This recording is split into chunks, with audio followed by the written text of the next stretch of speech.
A paz do Senhor, irmãos. Houve uma época a qual eu me afastei, deixei o inimigo me desviar da presença do Senhor. Foi uma época em que eu me senti muito vazia, queria culpar alguém e culpava as pessoas, irmãos. Me afastei, parei de adorar a Deus na congregação do Senhor, adorar a Ele. E eu achava que mesmo estando no mundo, eu estava na presença de Deus, mas era mentira do inimigo, ele tinha me enganado. E eu estava ali no mundo, eu comecei a beber, a participar de bagunça, eu comecei a pecar de várias maneiras, furar cada vez mais e mais a minha orelha, parece que nunca estava satisfeita, eu queria furar. Já estava no terceiro furo em cada orelha, eu queria furar de mais e mais. E aí depois eu tive vontade de tatuar, querer furar a língua, furei o meu umbigo. E teve uma época, irmãos, que eu comecei a sentir saudade de voltar para a casa do Senhor. Eu estava num momento deplorável, eu estava sofrendo muito, o meu coração um vazio que nunca preenchia. Só que Deus é tão maravilhoso que Ele usava pessoas que não eram evangélicas. Quando alguém tentasse falar de Deus para mim, eu estava revoltada, eu não queria que falasse comigo. Mas eu respeitava, eu não negava. Porque, irmãos, quando eu estava no mundo, eu sentia que quando eu pensei assim, o inimigo já chegou a colocar na minha cabeça que eu achando assim, que eu tinha saído da presença de Deus, eu tinha deixado o inimigo me desviar, eu pensava que Deus não me queria mais na presença dele. Então, irmãos, aí veio pessoas às vezes que não era evangélica, que era afastada, que não conhecia, não tinha muita na presença, não tinha, nunca tinha congregado antes, mas vinha falando. Eu comecei a trabalhar na padaria e aí eu gostava de conversar muito. Eu trabalhava no galpão, né? E a pessoa perguntava pra mim assim: "Hein, você já foi evangélica?" Eu falei: "Sim." "E por que você não volta para a presença do Senhor?" Eu falei: "Porque eu tô me sentindo bem assim." Ele falou assim: "Mas Deus tem obra na tua vida, volta." Eu falei: "Não, Deus não me quer mais não." Tinha uma irmã que ela passou e falou: Deus te chama." Eu falava: não aceito dos irmãos que eles falam isso.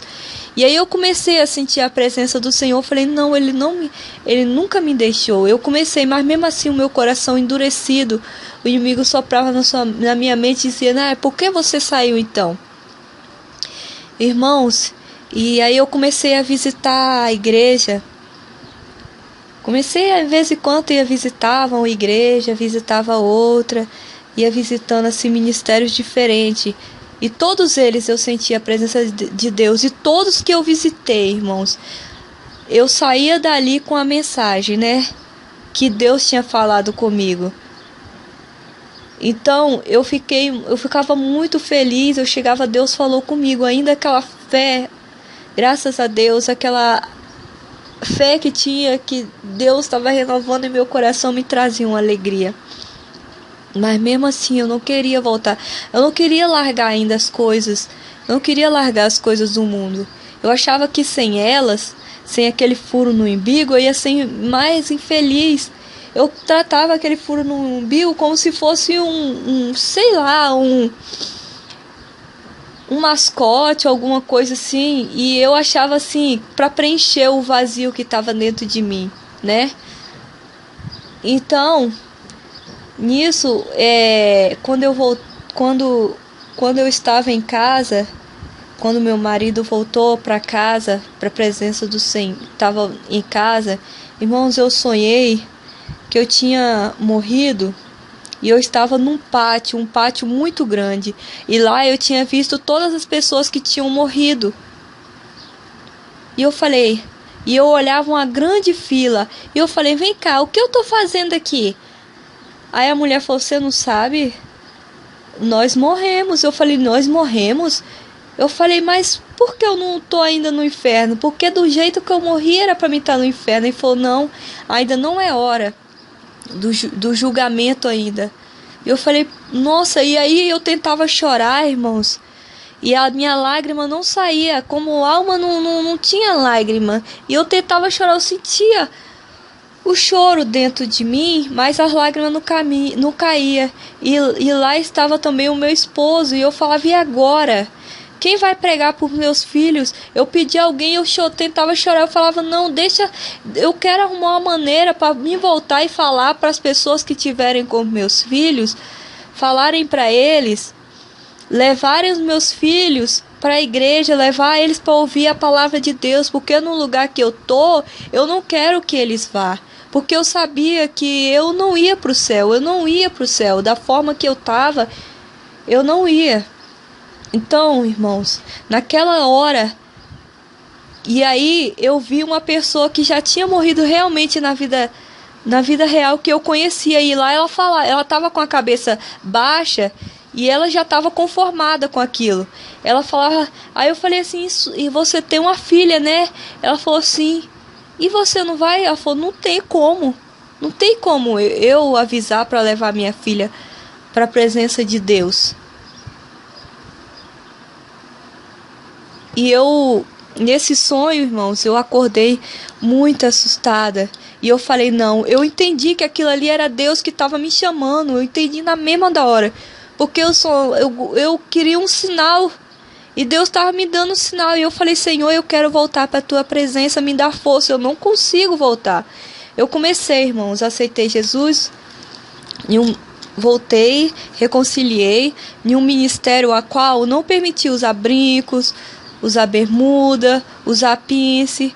Irmãos, eu tinha aceitado Jesus e tinha como fala, né? E não contei para eles que a única coisa que faltava me libertar era o pince que eu tava no umbigo, mas eu usava ele debaixo do vestido, debaixo da blusa, então ninguém via. Então, irmãos, no outro dia eu tava entrando em comunhão com a igreja, com os irmãos lá, só que eu não contei pro pastor que eu tava usando pince. Eu não confessei isso para ele. Não confessei para as irmãs, as obreiras, e fiquei caladinha. Eu vou contar para vocês o que aconteceu, irmãos. Um dia antes, que já estava programado eu tomar a ceia, entrar em comunhão, um dia antes da ceia, que a noite virou, eu senti uma imensa dor e muita pontada no umbigo, muita dor, mas era pontada, uma em cima da outra. Eu falei, Senhor, o que está acontecendo? Mas eram dores fortes, irmãos, eram dores incomparáveis, eu não conseguia dormir de tanto que doía. Eu falei, vou tirar só hoje, eu vou tomar a ceia e ninguém vai fazer eu não usar aquele pince, ninguém vai fazer, ninguém vai controlar a minha vida. Eu não quero que ninguém controle a minha vida. E aí eu tirei aquele pince. Na hora que eu tirei, a dor parou. Então eu passei o dia todo.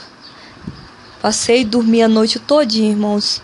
Quando eu fui colocar o pince de novo, o meu umbigo tinha tampado totalmente. Ele não queria entrar novamente.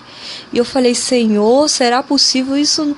Eu não quero, eu quero usar o pince. Era porque eu usava aquilo ainda me apegando como se tivesse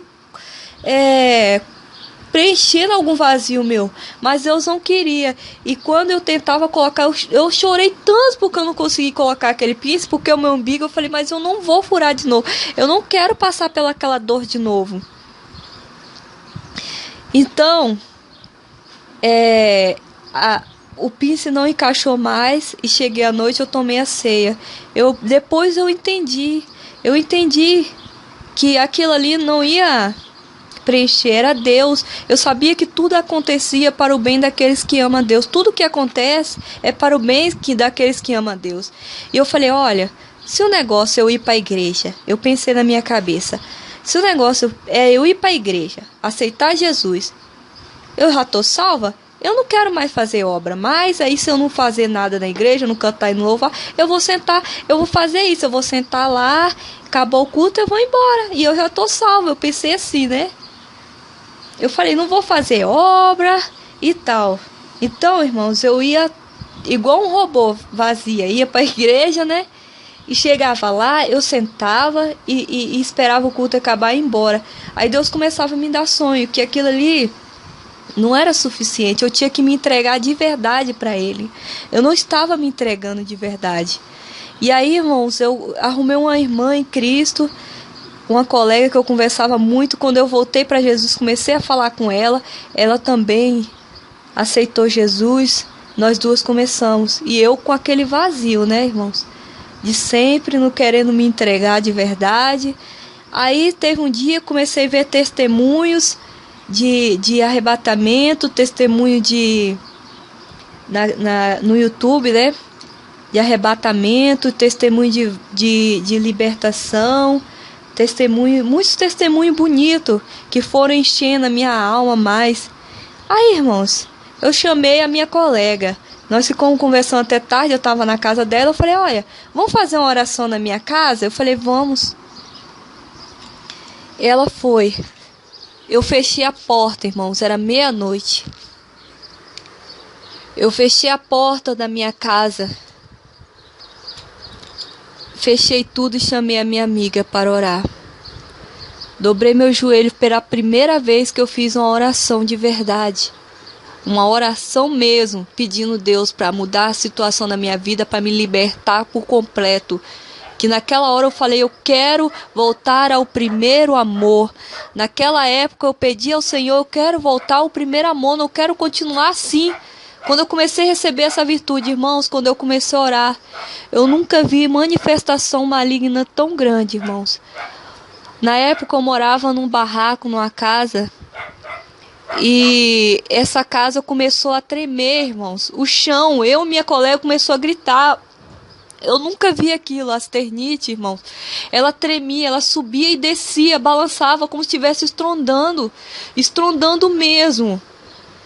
E nisso, eu e minha colega não sabia, eu sabia que era o inimigo que estava tentando, eu e minha colega começamos a gritar. Quanto mais a gente gritava, a gente já estava assustado, e comecei a dar glória a Deus, comecei a gritar, Senhor, por favor, socorro, e comecei a gritar desesperadamente, eu e a minha colega. E nisso nós começávamos a gritar, e o teto tremia, e as portas sacudiam, a janela, o vento sacudindo, balançando. Eu nunca tinha visto aquilo na minha vida, nunca, em toda a minha vida, nunca tinha visto, irmãos. E de repente a porta bateu, a janela bateu, a janela qual do meu quarto que eu estava orando, quebrou o trinco e abriu, não tinha nada, e entrou o animal. Um animalzinho de estimação que a gente não criava ele. Ele apareceu e nós adotamos. E aí eu entreguei a oração. Eu sei que naquele dia o Senhor já me libertou de verdade, irmãos. Naquele dia o Senhor me libertou. O inimigo que lutava contra a minha vida, contra a minha família, que tentava me impedir de firmar na presença do Senhor. E naquele dia eu alcancei do Senhor mais forças e força completa para poder continuar na presença dele e andando de graça, andando de fé. Naquele dia eu comecei a ter amor, a vontade de pegar cargos na igreja para adorar a Deus. Comecei a voltar a louvar, eu comecei a ter vontade de louvar de novo. Eu não queria louvar, eu sentava na igreja, ficava ali e falava, não, acabou o culto, eu vou para casa. E eu nem falava com vocês que antes de eu voltar para a presença do Senhor Jesus, o Senhor me dava muitos sonhos. Eu sonhava que eu tinha muitos pesadelos que tentava me fazer me ter medo. Eu sabia que era o inimigo tentando.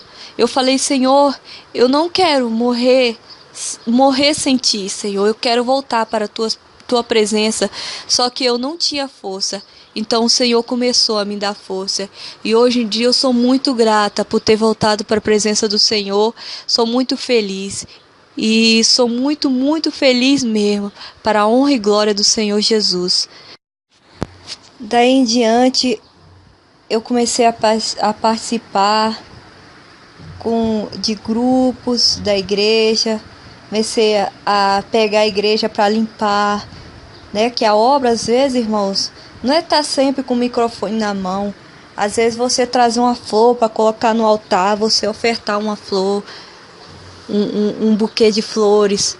Você colocar uma planta para deixar a igreja do Senhor mais bonita. você lavar um banheiro. Eu comecei a querer limpar a igreja e ficou comigo, né? A chave para limpar a igreja, lavar o banheiro, lavar os tapetes. Era muito, muito gostoso, era muito bom. E à noite eu ajudava a abrir culto. E quando precisava eu estava lá pregando. E fui assim, irmãos, fui ocupando a minha vida na obra do Senhor. Glória a Deus. Juntava as criancinhas para cantar, gostava de ajudar, e um pouquinho de cada coisa. Aonde precisava de mim, eu estava disponível. E quando era época assim, eu pegava os papéis, me dá aí, irmãs. Voltei ao primeiro amor e comecei a evangelizar. Saí na rua, perguntar às pessoas se elas queriam oração. Comecei a orar, graças a Deus, orar pelas pessoas às vezes que eu não conheço. E sem falar que eu era muito tímida, irmãos. Ainda tenho um pouquinho ainda, mas eu venci essa timidez e perguntar que é oração mesmo. As pessoas viam que eu estava meio assim, mas elas falavam assim, eu aceito. E orava para Deus abençoar a vida das pessoas no meio da rua. E comecei a participar de ministério de oração. Eu gostava de estar cedo na igreja, orar meia hora, ou às vezes se desse eu orava 15, 20 minutos, ajudava o ministério de oração, ajudava a estar abrindo culto. Eu gostava muito e era muito gostoso. Estava ali fazendo, se tinha alguma coisa na igreja, fazer um bolo para as crianças, eu gostava de estar ali para ajudar, fazer lembrança. Muitas vezes as pessoas pensa assim, eu vou ajudar a fazer a obra, e às vezes quer um cargo, irmão, que já pertence a outra pessoa, mas aí você não está fazendo, você não está oferecendo uma obra boa, você tem que oferecer uma obra a qual que ali está precisando de você, não só estar com o microfone na mão. Às vezes você precisa também ajudar, às vezes não tem ninguém para lavar o banheiro, às vezes a igreja tem que estar pagando, sendo que tem ali as pessoas que podem voluntariar e oferecer ao Senhor oferta, o seu trabalho, o seu corpo para ajudar a obra de Deus. Muitas vezes abraçar um irmão, sentar e visitar o irmão que está necessitado, fazer uma oração e amar uns aos outros, né? E que Deus abençoe a vida de cada um de vocês. Em nome de Jesus Cristo, amém.